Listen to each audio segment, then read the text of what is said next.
बिस्मिल्लाहिर्रहमानिर्रहीम। आज मैं बनाने लगी हूँ मटन के कबाब। उसमें मैंने सारी मटन डाल दिया है, लहसुन डाल दिया है, प्याज डाला है, ज़ीरा है, सारे जो होते हैं ना मसाले वो मैंने डाले हैं। अब इसको मैं चढ़ाऊँगी और इंशाल्लाह 2 घंटे तक ये तैयार होगा, फिर मैं आपको दिखाती हूँ। हमारा मीट रेडी हो गया है। इसको मैंने प्रोसेसिंग मशीन से मैंने बारीक कर लिया है।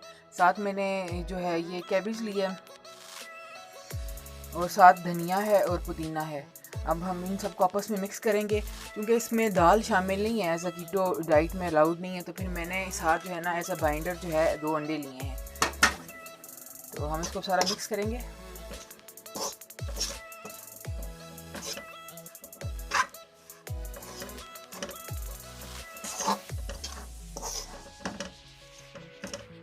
और अंडे को हमने इसको इतना मिक्स करके फेंट के,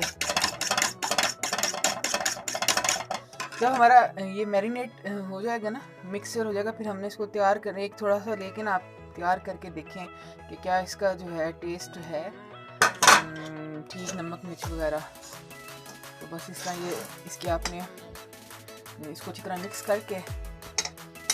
करके हमने मिक्स किया है। फिर उसके बाद मैंने इस तरह के इसके कबाब बना लिए हैं। इंशाल्लाह आपको पसंद